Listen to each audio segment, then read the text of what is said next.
so much for joining us. Have you voted yet? If you haven't, don't forget to do so. And we'll be giving you information at the end of this segment about how you can watch your vote count right here on WBZ and our sister stations. But for today, we're going to close out the campaign with equal time. Earlier in the season, we spoke with Senator Elizabeth Warren, who's seeking election to a third term. Today, it's her challenger, Republican nominee for U.S. Senate, John Deaton. John, welcome back to the scene of the debate. Thank you for having me. Good to have you here.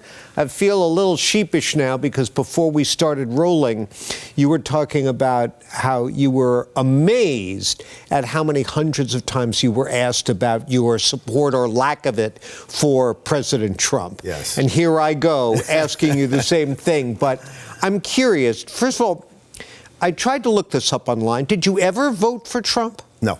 You never have? No. Oh, can you recall what tore it for you with him? Well, I was excited, to be honest with you, on paper when President Trump first announced, someone who's an outsider, someone who had been a Democrat and a Republican. A businessman. Businessman, nonpartisan, would sort of look at running the country more as an executive would in business. And so on paper, I was very excited. When he said that John McCain was not a hero because he had got captured, and if you know the John McCain story, he's a hero. Mm-hmm. And he could have been released years prior, but he wouldn't unless the prisoners who were caught before him could be released at the same time. And so that really took me back. Someone who served in the Marine Corps, I was really taken aback by that. And then ultimately, just too much divisiveness. And if you know my story, I kind of grew up in conflict and violence and hate and all of that. And it's something that I try to reject in my life. And so I've never been a Trump voter. Well, in your campaign, I don't indict those that do, though. And that's something that I think that we're seeing too much of in this country, where we're allowing people to choose for who they want to be president. And it becomes so personal. I think we got to get back, John, to being able to say, you know what, I disagree with who you are voting for president, but I don't disagree with you. I just wish we could get back to that. You really think we are going to go back to that? I hope so. I would tell you that I've been trying to reject that divisiveness in this campaign, but we live in a really divided time. And that Trump question is part of that division, in this race for me. Well, in your campaign, you have repeatedly criticized Senator Warren's approach, and you've said more than once, quote, fighting against the rich is not the same as fighting for the working and middle class, end quote.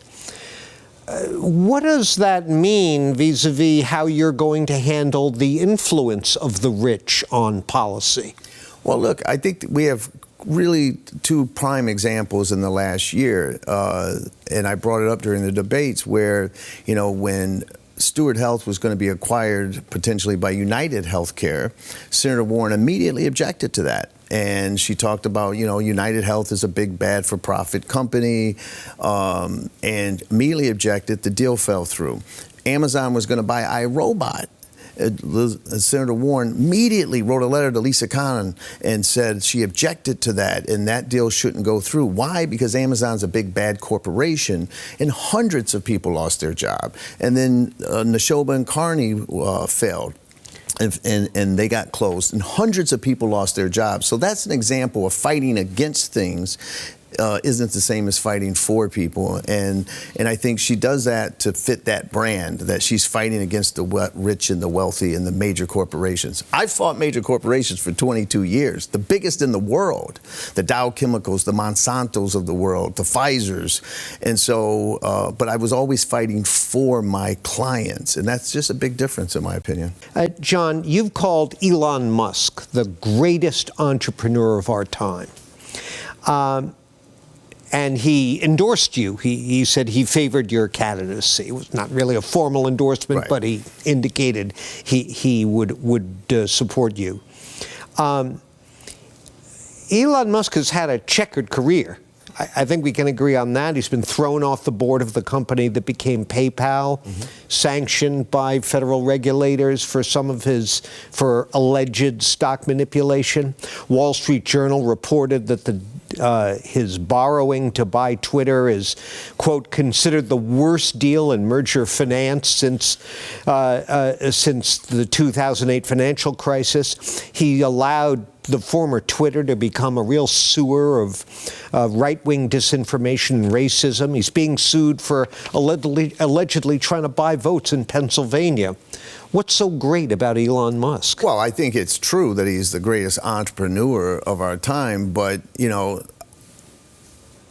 I'm one of the only people on this planet that can bring Mark Cuban and Elon Musk together. Because not only did Elon Musk endorse me, who's trying to help President Trump become president, Mark Cuban, who is actively helping Vice President Harris try to become president, also endorsed me. And I think it's because I have a common sense approach.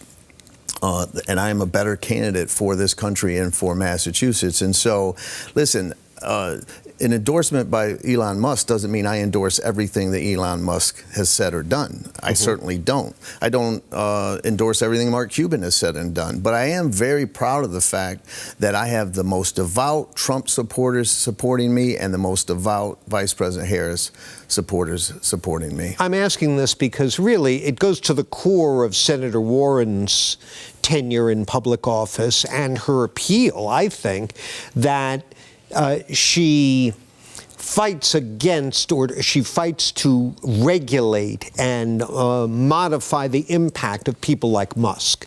Is that wrong? Well, no, but you know, what you said just is the right one. She fights against. Listen, let's take the wealth gap, John. The wealth gap has increased, something I'm very passionate about as someone who escaped poverty.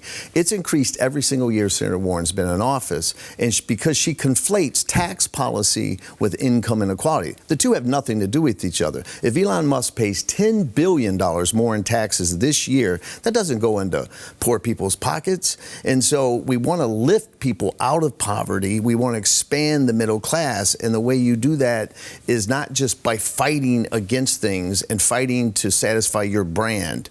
That doesn't mean Senator Warren hasn't accomplished good things. I've never taken that position. I just think that after 12 years, she hasn't done enough for working people and the poor to lift them out of poverty and expand the middle class. I have a different approach than her, and I think that hopefully the voters will give me that chance to prove it.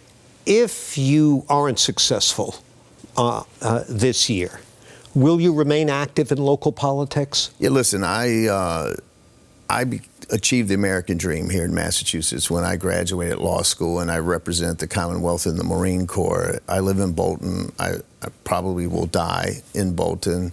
And so I believe... Not anytime soon. No, well, okay. Hopefully not. All right, good. But we have to do something, John, about the one-party rule here in Massachusetts. I think even an objective, lifelong Democrat would agree with that at this point.